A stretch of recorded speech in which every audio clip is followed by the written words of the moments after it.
Coach Chot, are you there? Good evening. Hi, good evening. Hi, Coach. Hello, Coach. We are about to close the show, but you saved the day for us for answering your phone call. Thank you, Coach Chot Reyes, and welcome back to the Solar Sports Desk. Yeah, hi, good evening. Hi, Jess. Hi to all your viewers. All right, Coach Chot, I guess first question. Obviously, Greg and Marshall probably talked to you last week during the first practice of Gilas Pilipinas. So I guess it didn't come to a surprise for you, but do you think there is an underlying reason why the two of them have begged off to be part of the pool for the World Cup? Well, it's not for me to speculate if there is indeed an underlying reason, but when they talked to me about it, they said they didn't want to take a slot away from any of the 12 who they say deserve to be there. So I said, what if the 12 themselves tell you that it's okay with them and they understand? Because they really do. Every single one of our players, they're willing to give up a slot if it's for the good of the team, in fact. Best example is Marcus Douthit. He went to the Senate hearing to support the naturalization of Andre Blanch, and that's his spot. But, you know, that's the feeling of every single player in our pool, in our team. They will do what's good for the country, for the team. So, but what I told them, what if those 12 tell you that they don't mind, number one, and number two, the pool is not only for the FIBA World, it's also for the Asian Games. So they went on, Greg went on to say that, you know, he felt his body wasn't ready, he still has to strengthen it.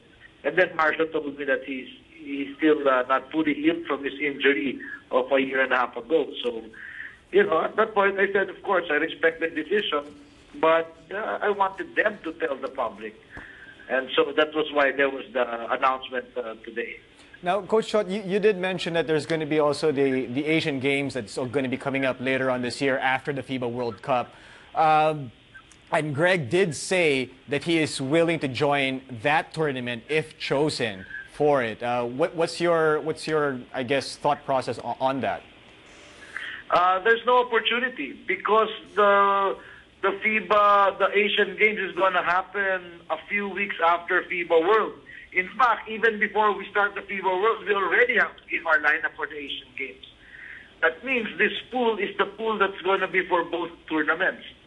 So we have no chance anymore. The only way to assess if you can play in the Asian Games is by practicing with this pool and going through the tune-ups with us, going through all the hardships with us. If you don't go there, if you don't go through that, you have no chance of making the Asian Games. Now, that's unfair. That's unfair to those who will be in the pool. Not that's the thing that's going to be unfair. If just because you want to play in the Asian Games, then you know there's no way you can make the Asian Games lineup if you don't go through this pool.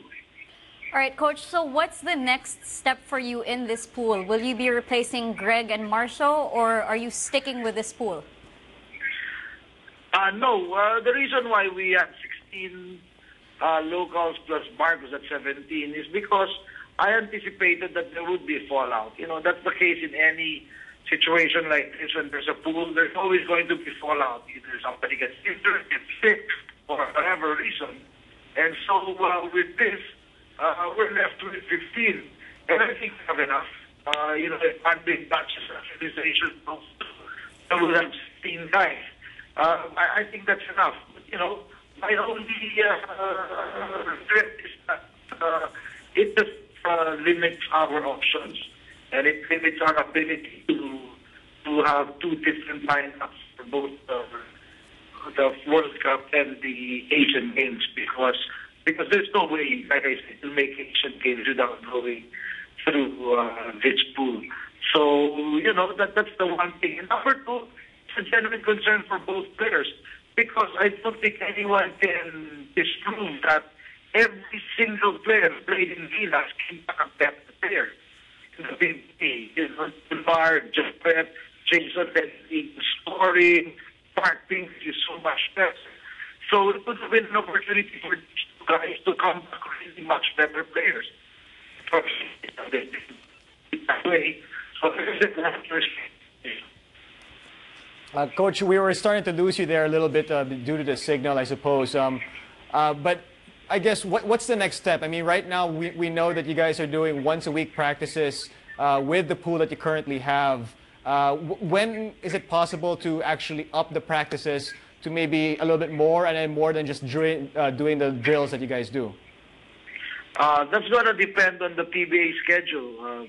I know that they're revisiting some options, so we're just at their mercy. It's going to depend on when the third conference ends or whatever they have in mind for the next conference. But for now, we're just limited to the once a week.